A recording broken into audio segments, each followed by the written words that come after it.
வணக்கம். எடப்பாடி பழனிசாமி கூட்டணி ஆட்சியா நாங்கள் ஒத்துக்கவே இல்லையே அப்படிங்கிற மாதிரி பேசினது அமித்ஷா வரைக்கும் போயிடுச்சு. விஜயகாந்த் மாதிரி அமித்ஷா கண்ணெல்லாம் சிவந்து போய் எடப்பாடி பழனிசாமி அண்ணாமலை சொன்ன மாதிரி தான் நம்ம தகுந்த ஆள் இல்லை போல இருக்கே அப்படிங்கிற மாதிரி அவரும் கோபமாயிட்டார். இது எப்படி போகுது அப்படிங்கிறது இன்னும் போக போக தான் தெரியும் அப்படிங்கிற மாதிரி சொல்கிறாங்க.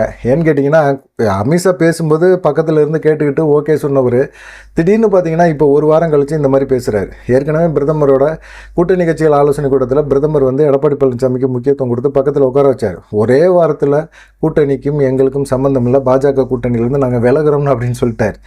அப்போயே பிரதமருக்கு எடப்பாடி பழனிசாமி மேலே ரொம்ப கடுப்பு. அதை தாண்டி இப்போ அமித்ஷா தமிழ்நாட்டுக்கே கூட்டணியெல்லாம் முடிச்சுட்டு போயிட்டு கூட்டணி ஆச்சு அப்படின்னு சொன்ன ஒரு விஷயத்த ஒரு வாரம் கழித்து அதே போல் பேசுகிறார் எடப்பாடி பழனிசாமி.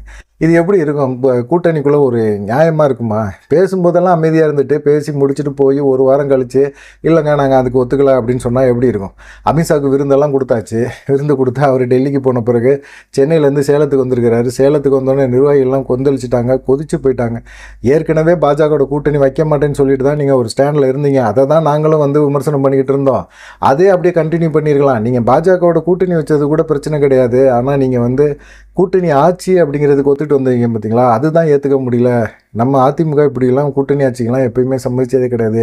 நீங்கள் முதல் முறையாக சம்மதிச்சிருங்க, இது தொண்டர்களால் ஏற்றுக்க முடியலங்க அப்படின்னு சொன்னோன்னே தான் இவர் அந்தர்பல்ட்டி அடிக்க ஆரம்பிச்சிட்டார். ஐயோ கட்சியில் நமக்கு பெரிய பஞ்சாயத்து இருக்கும் போல இருக்கே, கூட்டணி ஆட்சிக்கு ஒத்துக்கிட்டு வந்தது நமக்கு பெரிய பிரச்சனையாகும் போல இருக்கேன்னு சொல்லிட்டு ஒரு அமித்ஷா சொன்னதுக்கு ஒரு புதுவிதமான ஒரு விளக்கத்தை கொடுத்து அவர் பேச ஆரம்பித்தார். இதுவே எடப்பாடி பழனிசாமியோட கேரக்டர் என்ன அப்படிங்கிறது தெளிவாக தெரிஞ்சிருச்சு. பாஜகவோட கூட்டணி வச்சது தப்பு அப்படிங்கிறத உணர ஆரம்பிச்சிட்டாரு. கட்டாயப்படுத்தி நம்மளை கொண்டு நிப்பாட்டுறாங்க அப்படிங்கிறதையும் தொண்டர்களுக்கும் தெரிஞ்சிருச்சு. ஏற்கனவே பார்த்தீங்கன்னா தமிழக வெற்றி கழகம் விஜய் தரப்புலேருந்து ஒரு டிமாண்ட் வைக்கப்பட்டது. அதில் என்னென்னா கூட்டணி ஆட்சின்னு நாங்கள் வர தயார், கூட்டணி ஆட்சின்னா நாங்கள் வர தயார், கூட்டணி வைக்கவும் தயார்.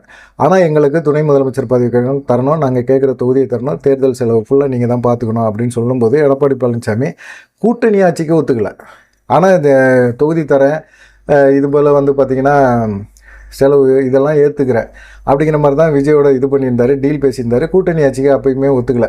இந்த மாதிரி சமயத்தில் தான் பார்த்திங்கன்னா பாஜக இப்படி கூட்டணி வச்ச பிறகு எடப்பாடி பழனிசாமி இப்படி மாற்றி பேசுகிறாரு அப்படிங்கிற ஒரு கோபம் அவருக்கு இருக்குது, அமித்ஷாவுக்கு இருக்குது அப்படிங்கிற மாதிரி சொல்கிறாங்க. இதனால் என்ன நடக்க போகுது அப்படிங்கிறத பார்க்கப்படுது. ஏன்னா முதலமைச்சர் வேட்பாளராக எடப்பாடி பழனிசாமி அறிவிச்சிட்டாங்க. அப்புறம் கூட்டணி ஆச்சு, அப்புறம் அமைச்சரவையில் கிட்டத்தட்ட பார்த்திங்கன்னா அதிகபட்சமாக ஒரு 35 அமைச்சர்கள் போடுவாங்க. அந்த அமைச்சர் பதவியில் பாஜக கூட்டணி ஆட்சியில் இருந்துச்சு அப்படின்னா கண்டிப்பாக முக்கியமான பதவிகள் எல்லாமே பாஜக எடுத்துக்குவாங்க. எல்லா மாநிலங்களையும் அவங்க போட்டி போட்டு அவங்க ஆட்சியில் அதிகாரத்தில் பங்கு எடுத்துகிட்டு தான் இருக்கிறாங்க. தமிழ்நாட்டில் மட்டும் இதுக்கு எப்படி விதிவிலக்காக கொடுக்க முடியுமா அப்படிங்கிற மாதிரி பாஜக தரப்புலையும் கேள்வி கேட்குறாங்க. இதில் என்னென்னா எடப்பாடி பழனிசாமிக்கு இதில் பங்கு கொடுத்தோம்னா நம்ம ஒழுங்காக ஆட்சி செய்ய முடியாது அப்படிங்கிற மாதிரி அவர் தரப்புலையும் நினைக்கிறாரு. அது நியாயம்தான். பாஜக கையில் நம்ம ஒரு சின்ன ஒரு துண்டை கொடுத்தா கூட அவங்க அதை வச்சு பெருசாக்கிடுவாங்க அப்படிங்கிற மாதிரி ஒரு பயம் அவருக்கு இருக்குது. அதே போல் பார்த்திங்கன்னா 1977 எம்ஜிஆரும் அதிமுகவும் இந்திரா காங்கிரஸ் கட்சியும் பார்த்திங்கன்னா கூட்டணி அமைச்சு பயங்கரமான வெற்றி பெற்றாங்க. அதுக்கப்புறமா நடந்த சட்டமன்ற தேர்தலில் பார்த்திங்கன்னா கூட்டணி ஆட்சி அப்படிங்கிறதுல இந்திரா காந்தி ரொம்ப தெளிவாக எம்ஜிஆர்கிட்ட பேச்சுவார்த்தை நடத்துனாங்க. ஆனால் எம்ஜிஆர் அதுக்கு மறுத்துட்டார். அதுக்கப்புறமா பார்த்திங்கன்னா அதிமுக காங்கிரஸ் கூட்டணி உடஞ்சிது. கூட்டணிக்கு அப்புறமா எம்ஜிஆர் கிட்டத்தட்ட 200 தொகுதிகளில் போட்டி போட்டு 144 தொகுதிகளில் அதிமுக வெற்றி அமைச்சது. அதுக்கப்புறமா பார்த்திங்கன்னா எந்த சூழ்நிலையும் எக்காரணத்தை கொண்டும் கூட்டணி அப்படிங்கிற ஒரு பேச்சுக்கே இல்லை. 2006 திமுக மைனாரிட்டி தான் இருந்தது. ஆனாலும் அதை வச்சு தான் மைனாரிட்டி திமுக அரசு அப்படின்னு சொல்லி ஜெயலலிதா சொல்லிகிட்டே இருப்பாங்க. ஆனால் காங்கிரஸ் பாமக எல்லாம் மந்திரி சபையில் ரொம்ப ஆசைப்பட்டாங்க, நிறைய பிரச்சனைகள் பண்ணாங்க. அதெல்லாம் கலைஞர் ரொம்ப சாதுர்த்தியமாக பண்ணி விட்டார். கூட்டணி ஆட்சிக்குள்ளே வேணாம், கூட்டணி ஆட்சியை பற்றியே பேசாதீங்க அப்படிங்கிற மாதிரி ஒரு எண்ணத்தில் இருந்துட்டார். காங்கிரஸ் எல்லாம் பயங்கர டார்ச்சர் கொடுக்கும்போது நான் முதலமைச்சர் பதவியை ராஜினாமா பண்ணிக்கிறேன், நீங்கள் வேணால் உங்கள் தரப்பில் யாராவது ஒருத்தரங்க முதலமைச்சர் ஆக்கிக்கங்க, என்னை வச்சு மைனாரிட்டி அரசு அப்படிங்கிறனால என்னை வச்சு மிரட்டிக்கிட்டு இருக்காதிங்க அப்படிங்கிற மாதிரி காங்கிரஸுக்கே ஒரு டஃப்பாக கொடுத்து விட்டார் கலைஞர். அதுக்கப்புறமா பார்த்திங்கன்னா கூட்டணி ஆட்சி அப்படிங்கிறது தமிழ்நாடை பொறுத்த வரைக்கும் பயங்கர பெருசாகவே இல்லை. இப்போ எடப்பாடி பழனிசாமிக்கு என்ன பிரச்சனை, என்ன பஞ்சாயத்து, ஏன் திடீர்னு மனமாற்றம் அப்படின்னு பார்த்திங்கன்னா எல்லாருமே பயங்கரமாக பேச ஆரம்பிச்சிட்டாங்க. கேபி முனுசாமி, தம்பிதுரையை வச்சு இவர் எவ்வளவோ மீடியாக்களில் சமாதானமாக பேசினாலும் கூட்டணி ஆட்சியெல்லாம் இல்லை, கூட்டணி ஆட்சிக்கு நாங்கள் சம்மதிக்கலை அப்படிங்கிற ஒரு விஷயத்தை கொண்டு போகணும். இல்லை அப்படின்னா அதிமுக தொண்டர்கள் பயங்கரமான ஒரு பிரச்சனை. தேர்தல் சமயத்தில் வேலை பார்க்குறதுக்கான வாய்ப்புகள் இல்லை அப்படிங்கிற மாதிரி இருக்குது. அதிகாரத்தில் பங்கு போடக்கூடாது, பங்கு கொடுக்காதீங்க. அதே போல் நீங்கள் பொதுச் செயலாளர், அதே போல் நீங்கள் யாரோட கூட்டணி வைக்கிறீங்க முடிவு எடுக்கிறீங்க, கூட்டணிக்கு நம்ம சம்மதிக்கிறோம், அவ்வளோதான், முடிஞ்சு போச்சு. நீங்கள் எப்படி நீங்கள் அதிகாரத்தில் பங்கு கொடுக்குறீங்கன்னு சொல்லி கட்சிக்குள்ளே இருக்கிற சீனியர்களே பேச ஆரம்பிச்சிட்டாங்க. இப்போ இது 2026 சட்டமன்ற தேர்தலில் நம்ம வெற்றி பெறணும். வெற்றி பெற்றால் தான் நான் முதலமைச்சராக முடியும். முதலமைச்சரானால் தான் அமைச்சரவை அமைக்க முடியும். அமைச்சரவையில் யார் யார் பங்கு பெறாங்கிறது அதுக்கப்புறம் தான் டிசைட் பண்ண முடியும். நம்ம எதுக்காக நம்ம பாஜகவோட கூட்டணி ஆச்சுன்னு அவர் சொல்லும்போது அமைதியாக இருந்தோம்னா, அவங்க ஜெயிக்கட்டும், ஜெயிச்சு வரட்டும், அதுக்கப்புறமா நம்ம பேசிக்கலாம் அப்படிங்கிற ஒரு எண்ணத்தில் தான். அவங்களால ஜெயிக்க முடியாது அப்படிங்கிறது எனக்கும் தெளிவாக தெரியும். நம்ம கூட்டி கழித்து ஏதோ ஒன்று பண்ணி பாஜக நிற்கிற ஏரியாக்களில் அதிமுகவினர் ஓட்டு போட விடாமல் செஞ்சிட்டோம்னாலே நமக்கு பாதி வெற்றிப்பா. அதுக்கப்புறம் பாஜக என்ன பெருசாக நம்மளை டார்ச்சர் பண்ண போகிறாங்க அப்படின்னு. பாஜகவில் ஒரே ஒரு ஆள் ஜெயிச்சா கூட அமைச்சரவையில் இடம் கொடுத்து தான் ஆகணும். அந்த மாதிரி தான் இருக்குது. ஆனால் பார்த்தீங்கன்னா எடப்பாடி பழனிசாமி என்ன சொல்கிறாரு அப்படின்னா, நான் கூட்டணி ஆச்சு அந்த இது அப்படின்னு சொல்லி அமித்ஷா கூப்பிட்டு வச்சு பேசினப்போ கூட எல்லாருமே கையை உயர்த்தி இது பண்ண கூட நான் கையை அமித்ஷா கையவே பிடிக்கல. அமித்ஷா தான் என் கையை பிடிச்சிக்கிட்டு இருந்தார். நான் இதுக்கெல்லாம் ஒத்துக்கலைங்க அப்படிங்கிற மாதிரி அவரும் சொல்லியிருக்கிறாரு. ஆனால் இது பாஜக இன்றைக்கி நேற்று இல்லை, 2014 2019 இவங்க ஆட்சி அமைக்கும்போது கூட பார்த்திங்கன்னா கூட்டணி கட்சிகளுக்கு அமைச்சரவையில் ஒரு இடம் கொடுத்துக்கிட்டே தான் இருந்தாங்க. அதுலேயும் பார்த்திங்கன்னா பாஜகவோட கூட்டணியில் இருந்த ராம்விலாஸ் பாஸ்வான், ராம்தாஸ் அதுலோ, அனுப்பிரியா சிங் பட்டேல், இப்படி நிறைய பேருக்கு பாஜக அமைச்சரவையில் பங்கு கொடுத்துருக்கு. அதே போல் 19 மாநிலங்களில் பாஜக கூட்டணி ஆட்சி தான் பண்ணிகிட்டு இருக்காங்க. அது இல்லாமல் பாண்டிச்சேரி, டெல்லி, இந்த யூனியன் பிரதேசத்தில் கூட பார்த்திங்கன்னா பாஜக கூட்டணி அமைச்சரவை தான் அமைச்சிருக்கிறாங்க. அதுலேயும் பார்த்திங்கன்னா மகாராஷ்டிரா, பீகார், ஆந்திரா, மேகாலயா, நாகாலாந்து இந்த மாதிரி ஏரியாக்களில் பாஜக ஆட்சி அமைச்சாலும் கூட்டணி கட்சிகளுக்கு ஒரு அதிகாரத்தில் பங்கு கொடுத்துருக்குறாங்க. அப்படிங்கும்போது அவங்க நின்று போட்டியில் ஜெயிக்கிறவங்களுக்கு கண்டிப்பாக அவங்களும் எதிர்பார்ப்பாங்க அப்படிங்கிற மாதிரி தான் அமித்ஷாவும் நினைக்கிறாரு. தமிழ்நாடை பொறுத்த வரைக்கும் பாஜக அதிமுக கூட்டணிக்குள்ளே ஆட்சி அமைச்சா கண்டிப்பாக அதிகாரத்தில் பங்கு வேணும் அப்படிங்கிறதுல அமித்ஷா தெளிவாக இருக்கிறாங்க. அதுக்காக தானே அவங்களும் போராடுறாங்க. ஆட்சி அதிகாரத்தில் பங்கு இருந்தால் தான் அவங்க கட்சியை தமிழ்நாட்டில் வளர்க்க முடியும். இது நடைமுறை சாத்தியம்தான் இது. ஆனால் இதை கொடுக்க மாட்டேன்னு எடப்பாடி பழனிசாமி சொல்ல முடியாதுல்ல. இன்றைக்கி எடப்பாடி பழனிசாமி பல சிக்கலில் இருக்கிறாரு. கூட்டணிக்கே அவர் பிடிச்சி இழுத்துட்டு வச்சுருக்கிறாங்க. கூட்டணி ஆட்சிக்கு அவர் ஒத்துக்கிட்டு இப்போ மாட்டேன்னு சொன்னால் அது அமித்ஷா விட்டு கொடுத்துருவாரா? இல்லை பாஜக விட்டு கொடுத்துருமா? அதிமுக கட்சியே இல்லைனாலும் பரவாயில்ல. இப்போ அண்ணாமலை சொன்ன மாதிரி பாஜக தலைமையில் ஒரு கூட்டணி. அண்ணாமலை சொன்னார்ல, நீங்கள் எல்லா கட்சியும் நில்லுங்க, யாரோட வேணாலும் கூட்டணி வச்சு நில்லுங்க, நாங்கள் பாஜக நிற்கிறோம் ஒரு சைடு, பாஜக தலைமையில் கூட்டணி ஒன்று நிப்பாட்டுறோம், வாங்க 2026 சட்டமன்ற தேர்தலில் ஜெயிச்சு பார்த்துருமா அப்படிங்கிற மாதிரி ஒரு இதை போட்டு பார்த்தாரு. அவர் இந்த 3 வருஷம் மாநில தலைவர் பதவியில் இருந்தனால அவரை மாற்றி விட்டுட்டாங்க. ஆனால் இப்போ எடப்பாடி பழனிசாமிக்காக மாற்றின மாதிரி இருந்தாலும் இப்போ அண்ணாமலை சொன்னது தானே நடக்குது. எடப்பாடி பழனிசாமி ஒத்து வர மாட்டார். எடப்பாடி பழனிசாமி எந்த சூழ்நிலைக்கும் அனுசரித்து போக மாட்டார். அவர் மாற்றி பேசுவார். ஆளுக்கு மற்றவங்க அட்வைஸ் பண்ணால் அதை கேட்டு இது பண்ணுவார் அப்படிங்கிற மாதிரி சொல்லியிருந்தார். அதே போல் தான் நடக்குது. இப்போ என்னன்னு கேட்டிங்கன்னா, சட்டமன்ற தேர்தலில் 234 தொகுதிகளில் 94 சீட்டுகளை பாஜக கேட்குது அப்படிங்கிற ஒரு பிரச்சனை இருக்குது. 140 தொகுதியில் அதிமுக போட்டி போடணும். அதில் 118 தொகுதிகளை இவங்க ஜெயிச்சிருவாங்களா? அதிமுக 140ல் ஜெயிக்கிறதுக்கு வாய்ப்புள்ள தொகுதிகளில் மட்டுமே அவங்க போட்டி போடணும் அப்படின்னு நினச்சி அவங்க போட்டி போட்டால் கூட கண்டிப்பாக பெருசாக வெற்றி பெறதுக்கு வாய்ப்புகள் இல்லை. மெஜாரிட்டி காட்டுறதுக்கு வாய்ப்பு இல்லை.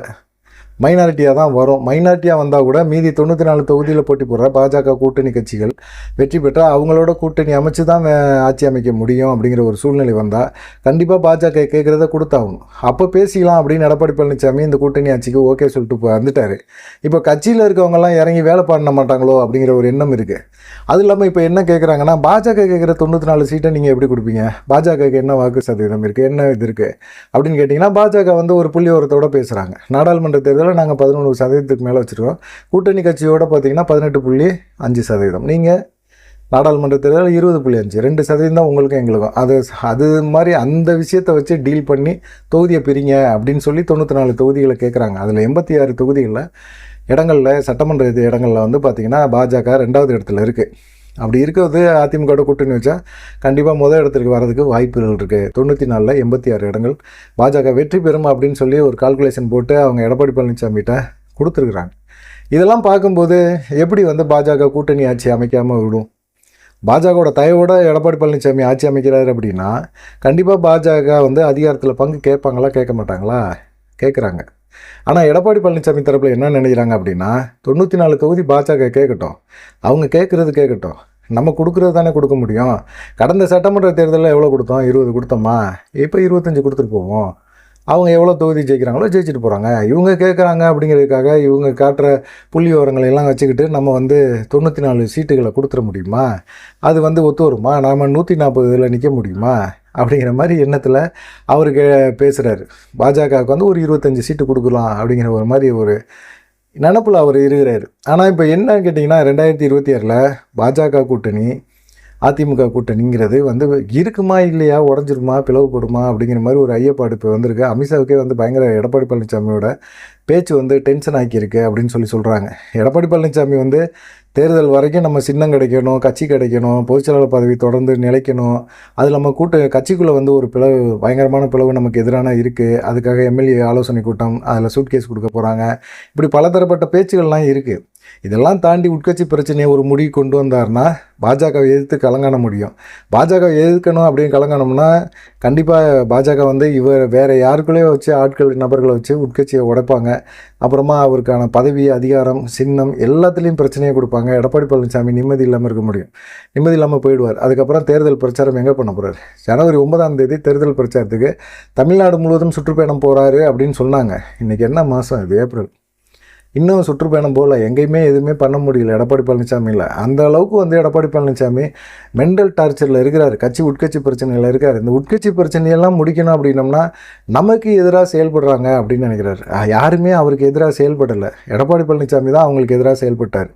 அவங்கள எல்லாத்தையும் ஒருங்கிணைக்கணும், அவங்களோட பேச்சுவார்த்தை நடத்தணும், சுமூகமான பேச்சுவார்த்தை, அவங்களெல்லாம் கட்சிகளை கொண்டு வரணும். இப்போ ஒரு கட்சியோட, ஒரு சின்ன கட்சியோட கூட்டணி வைக்கிறதோட ஓபிஎஸ்க்கு எவ்வளோ வாக்கு சதவீதம் இருக்குதுன்னு பார்த்தீங்கன்னா அவங்களோட அதிகமாக தான் இருக்குது. இப்போ தேமுதிகவோட எடப்பாடி பழனிசாமி கூட்டணி வைக்கிறாரு அப்படின்னா அதை விட அதிகமாக ஓபிஎஸ்க்கு ஆதரவு இருக்குது, ஓபிஎஸ்க்கு செல்வாக்கு இருக்குது, ஒரு குறிப்பிட்ட பகுதியில் இருக்குது. அப்படிங்கும்போது ஓபிஎஸ்ஸை கட்சிக்குள்ளே சேர்க்குறதுல தப்பே கிடையாது. இதை தான் அதிமுக தொண்டர்கள் சொல்லிகிட்டே இருக்கிறாங்க. அதே போல் சசிகலாவுக்கும் ஒரு வாய்ப்பு இருக்குது, அதே டிடிவி தினகரனுக்கு இருக்குது. அதை நிறுவனம் பண்ணியிருக்கிறார். இவங்கெல்லாம் நிறுவனம் பண்ணலை, ஆனால் டிடிவி தினகரன் நிறுவனம் பண்ணியிருக்கார். ஓபிஎஸும் சில இடங்களில் நிறுவனம் பண்ணிட்டார். நாடாளுமன்ற தேர்தலில் ராமநாதபுரத்தில் தனக்கான செல்வாக்கு என்ன அப்படிங்கிறத நிரூபித்து காட்டியிருக்கிறார். அவர் தேனி தொகுதியில் நின்றுருந்தாருன்னா அவர் சொந்த தொகுதிங்க ஓட்டு போட்டாங்க அப்படிங்கிற மாதிரி சொல்லியிருப்பாங்க. ஆனால் இங்கே நின்றார். இங்கே நின்றும் அவர் அவ்வளோ ஓட்டுகளை வாங்கினார். ஒரு வேளை ஜெயிச்சிருந்தாருன்னா மத்திய அமைச்சராக கூட ஆகிருக்கிறது வாய்ப்பு இருக்குது. அந்த மாதிரி ஒரு சூழ்நிலையெல்லாம் உருவாகி போச்சு. அப்படிப்பட்ட ஒரு இடத்துல எடப்பாடி பழனிசாமி இது போலலாம் செய்யாமல் பாஜக மிரட்டுது, பாஜக என்னையும் என் குடும்பத்தை எல்லாம் தூக்கி உள்ளே வச்சுருன்னு சொன்னாங்க அப்படிங்கிற மாதிரி பேசிக்கிட்டு அதுக்காக கட்சியை விலை கொடுத்து அழிச்சிக்கிட்டு இருக்கிறாரு அப்படிங்கிற மாதிரி இருக்குது. இப்போ எல்லாத்துட்டையும் பேசுகிறாரு, நிர்வாகிகள்கிட்டலாம் பேச போகிறாரு அப்படிங்கிற மாதிரி ஒரு செய்தியும் இருக்குது. என்ன நடக்கும் அப்படிங்கிறத பார்க்கலாம். மாற்றி பேசுகிறது எடப்பாடி பழனிசாமியை பார்த்தோன்னே அமித்ஷாவுக்கு பயங்கரமான ஒரு டென்ஷன் ஆகிட்டார். இனிமேல் எடப்பாடி பழனிசாமியை நம்பி பிரயோஜனம் கிடையாது, அதிரடியாக சில விஷயங்களை பண்ணி எடப்பாடி பழனிசாமியை வழிக்கு கொண்டு வரணும். அவர் வாயிலிருந்து கூட்டணி ஆட்சி தான் அப்படின்னு சொல்ல வைக்கணும். அப்படி சொல்ல வச்சு தான் தேர்தல் காலத்தை சந்திக்க முடியும் அப்படிங்கிற ஒரு எண்ணத்தில் அமித்ஷாவும் இருக்கிறாரு. பார்க்கலாம் என்ன நடக்கும் அப்படின்னு சொல்லிட்டு. ஏன்னா நயினா நாகேந்திரன் என்னன்னு சொன்னார், கூட்டணி ஆட்சியா அப்படிங்கிறத அமித்ஷாஜி முடிவு பண்ணிக்குவார். நம்ம அதுக்குள்ளெல்லாம் தலையிட வேணாம், யாரும் அதிமுகவை பற்றி விமர்சனம் பண்ண வேணாம் அப்படின்னு சொல்லிட்டார். அதே போல் எடப்பாடி பழனிசாமியும் பாஜக பற்றி விமர்சனம் பண்ணாதீங்க அப்படிங்கிற மாதிரி சொல்லியிருக்காரு. யாராக இருந்தாலும் மீடியாக்களில் நீங்கள் பதில் சொல்கிறீங்கன்னா தலைமையிட்ட கேட்டுட்டு பதில் பேசுங்க அப்படிங்கிற மாதிரி ஒரு வார்த்தையும் சொல்லியிருக்கிறார். இதெல்லாம் பார்த்திங்கன்னா என்ன நடக்குது, என்ன பேசுகிறாரு எடப்பாடி பழனிசாமி, அதிமுக தொண்டர்களை தொடர்ந்து ஏமாற்றிட்டு இருக்காரா அப்படிங்கிற மாதிரி பல கேள்விகளை உருவாக்கியிருக்கு. நீங்கள் என்ன நினைக்கிறீங்க அப்படிங்கிற ஒரு விஷயத்தையும் மறக்காமல் கமெண்ட் பண்ணிட்டு போங்க. அமித்ஷாவுக்கே சூப்பு கொடுக்கலான்னு பார்க்குறாரு எடப்பாடி பழனிசாமி. ஓபிஎஸ்சி கொடுத்த மாதிரி, சசிகலா கொடுத்த மாதிரி அமித்ஷா கொடுக்க முடியுமா? பார்க்கலாம் என்ன நடக்கும் அப்படின்னு சொல்லி. நீங்கள் என்ன நினைக்கிறீங்க அப்படிங்கிற ஒரு விஷயத்தை மறக்காமல் கமெண்ட் பண்ணிட்டு போங்க. நன்றி, வணக்கம்.